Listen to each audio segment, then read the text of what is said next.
So now that you've connected to your Microsoft Teams meeting, let's talk a little bit about the in-meeting call controls, the things you can do while you're in that meeting.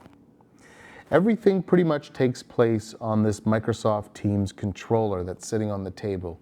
So you're going to want to focus your attention there.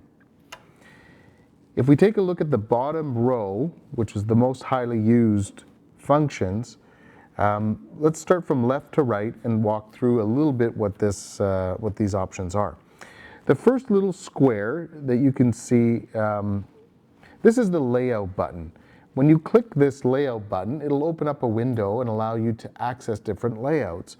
Right now, we're in a meeting with only two participants, the boardroom and the far end.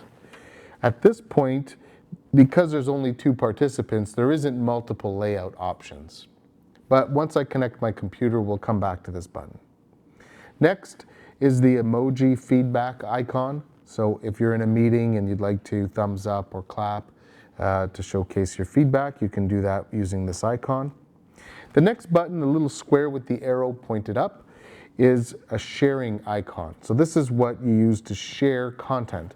So if you go ahead and click that button, it's going to say connect a device. So you're using the HDMI cable to connect that device. So I'm going to go ahead and connect my laptop.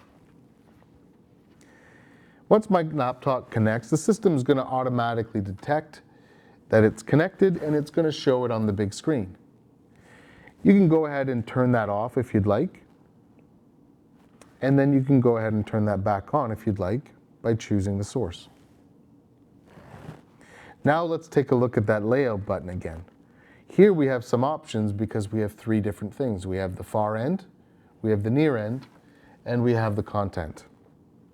So here we can choose to focus on the people only, or we could choose to focus on the content only if we don't want to have the content cropped down into the window of the display. The more content and the more people that you have on screen, the more options this layout button is going to give you. All right, I'm going to go ahead and stop my presentation and disconnect my computer.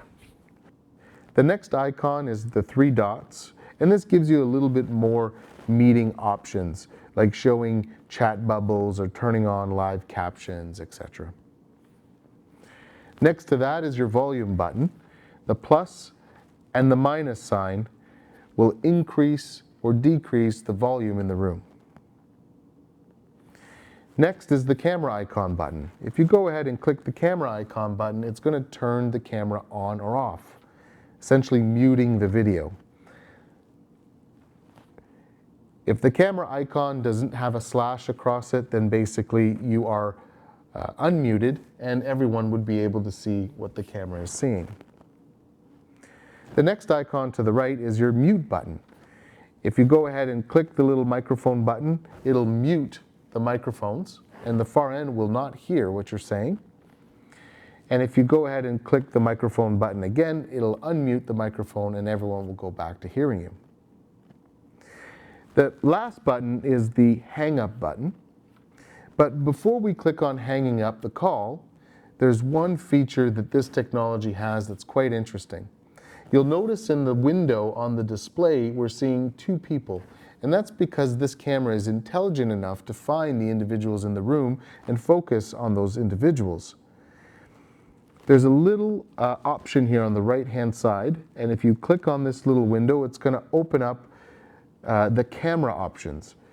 There are three options. The first one is group framing. So the camera is going to find the individuals in the room and group them inside the shot. Next is the auto framing individuals. And what the camera is going to do there is they're going to crop the individuals and put them side by side.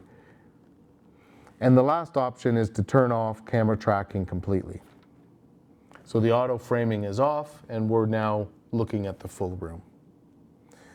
I do recommend the group framing, as it's easier for the far end to see all of the participants if everybody's in the shot. The other framing of the individual is nice as well because it gives a spotlight on the active speakers. So try both, see which one you like the best. Now that we've walked through all of the controls, we're at the end of the call, so we can go ahead and end our meeting. We simply hit the red hang up button, and that will go ahead and disconnect your device from the call. And that's the in-room call controls while you're in a Microsoft Teams meeting.